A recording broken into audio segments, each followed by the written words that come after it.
Dear team, very good afternoon. உங்கள் எல்லாருக்குமே தெரியும், இப்போ நிறைய பேப்பர் நியூஸில் வந்து ஹீட் ஸ்ட்ரோக். இன்னைக்கு இந்த வருஷம் வந்து வெப்பம் அதிகம், இன்னுமே அதிகமாகறதுக்கு வாய்ப்பு இருக்குது.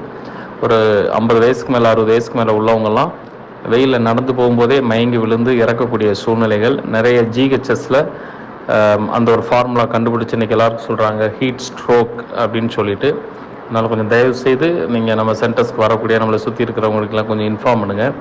பாடியோட டெம்பரேச்சரை 37 டிகிரிக்குள்ளே வச்சுக்கிறதுக்கு என்னென்ன உணவு பழக்க வழக்கங்கள் சொல்லலாம் அப்படின்றத சஜஸ்ட் பண்ணுங்கள். ரொம்ப முக்கியமாக சின்ன வெங்காயம் ரொம்ப சப்போர்ட் பண்ணும். கருப்பு கவுனி அரிசி கொஞ்சம் அதிகமாக பயன்படுத்த சொல்லுங்கள். நைட்டு ஊற வச்சு காலையில் கொதிக்க வச்சு சின்ன வெங்காயம் சேர்த்து எடுக்க நல்லது. அதில் எடுக்கக்கூடிய அந்த நீர் ஆகாரம் பழைய கஞ்சி தண்ணி வந்து நிறைய எல்லாரையுமே காலையில் எடுக்க சொல்லுங்கள். மண்பான தண்ணி பயன்படுத்த சொல்லுங்கள். தர்பூசணி, இளநீ, மோர், வெள்ளரிக்காய் இது மாதிரியான நீர் காய்கறிகள் கொஞ்சம் அதிகமாக வந்து பயன்படுத்த சொல்லுங்கள். தொப்புளில் நல்லெண்ணெய் வச்சு இது வந்து ப்ராக்டிஸ் பண்ண சொல்லுங்கள். அதிகப்படியான வெயில் இருக்கக்கூடிய பிளட் ப்ரெஷர், டயபெட்டிக் இருக்கக்கூடிய பேஷண்ட்ஸ் எல்லாம் வெளியில் போக வேணான்னு சொல்லுங்கள். கொஞ்சம் இதை ஒரு சமூக சேவையாக நினச்சி உங்கள் சென்டர்ஸில் வரக்கூடிய பேஷண்ட்ஸு கொஞ்சம் இன்டிமேட் பண்ணுங்கள். நிறைய டெத்து நடக்குது.